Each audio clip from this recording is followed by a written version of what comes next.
It is the song we can't stop singing, the song I can't get out of my head, Let It Go from Disney's hit movie Frozen. But the idea of letting go and moving on sometimes isn't as easy as singing a song. Studio 5 relationship coach Dr. Matt Townsend has 4 steps to help us move on and be done with it. Have you seen the movie? Yes. Can I tell you something funny? What? My husband was laughing at me because we sat and watched the movie, and it's because I hang out with therapists and relationship coaches all day on the show. Sure. I said therapists are going to love this movie, dissecting the principles behind it. But see, it's funny. My clients love it. Like, that is the best movie. I've had people literally admit to affairs, admit to a bunch of stuff. Because of the movie? Well, because they finally dare to let it go. Uh-oh. I don't know if that's the Let It Go I was thinking about. Maybe the song's not quite what it is. But you know, the problem is we don't know how to let stuff go, do we? We like hang on to it and then we beat ourselves up with it. And it builds. It builds and builds. And then eventually, it's because we're not safe. We're not safe enough just being who we are with each other. So we've talked about that a lot. Now, here's the deal. 4 tools to let it go. Now, one of the first keys is that you have to trust that life is here to teach us, right? So everybody has a different view for why they're here. Some of us just think we're supposed to be beat down, destroyed, humiliated. We're supposed to, whatever it is. Or some believe we're just supposed to have fun. And if we're just supposed to have fun and life's just supposed to be a party, then it's not fun to be hurt by someone else.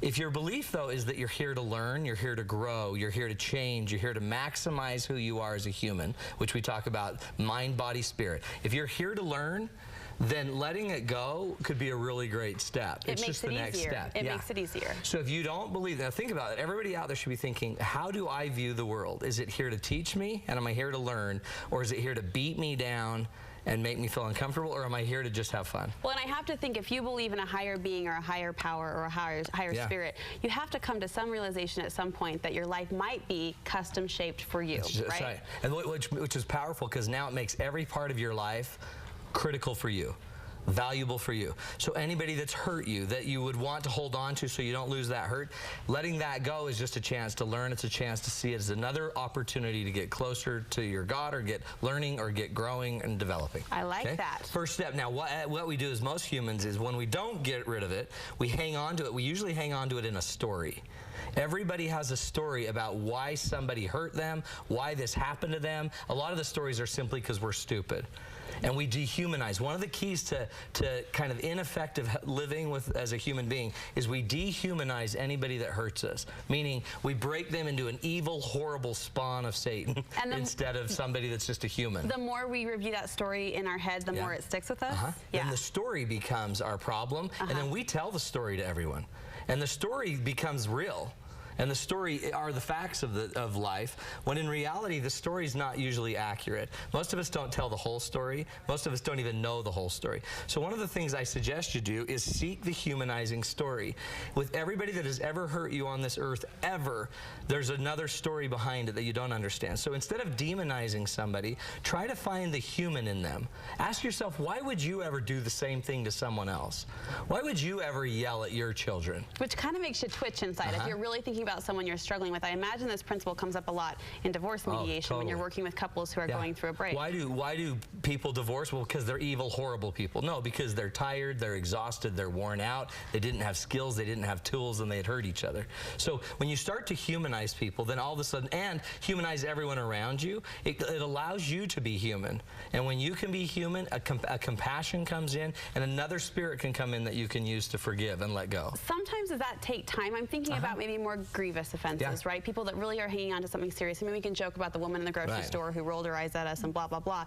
But the really bigger issues, does it take time to get to that point to be able to do that? You know what? It does. And then one of my heroes of all time is Chris Williams, who's had 4 family members die in a car accident, and he forgave him and let the person go right then. Immediately. And immediately. So you can learn to do it immediately. My basic rule is, if we're going to dehumanize someone forever, you're going to be less human forever.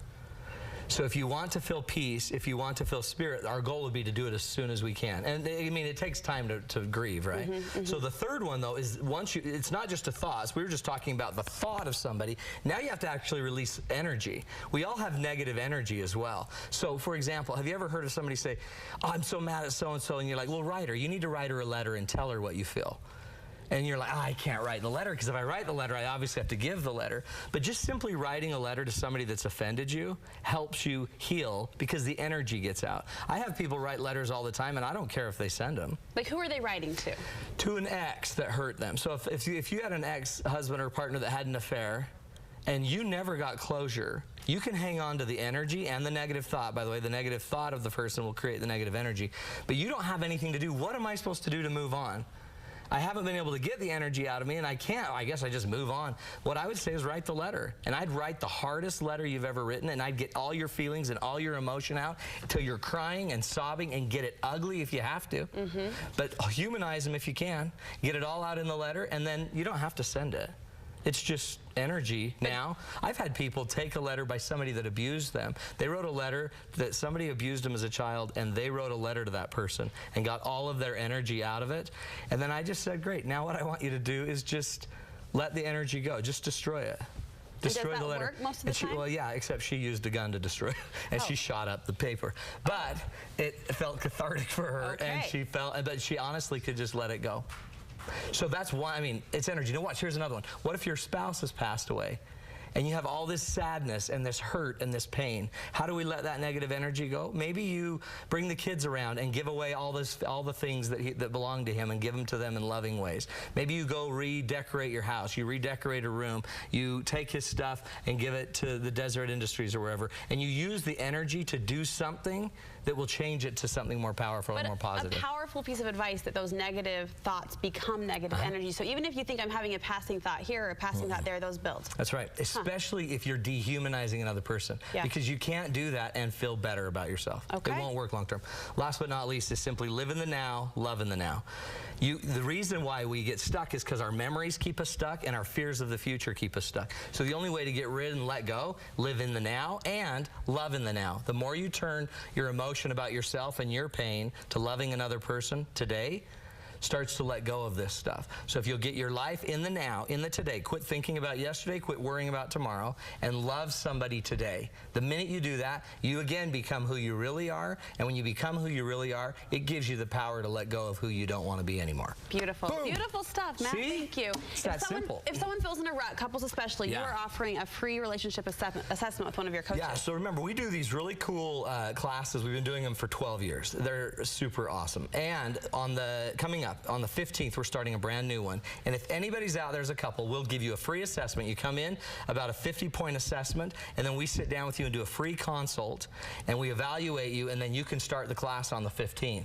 And anybody that signs up for the class, you get a 10% discount because you hang out with Studio 5. We love that. So go to matttownsend.com, but that starts on the 15th. It'll change your marriage, guaranteed. In fact, my whole dissertation was on it. It works. These classes really turn things around. This is the real deal, and you learn the skills and the tools to relate. Awesome. Thank you, Brooklyn. Matt. We appreciate it. You bet. All right.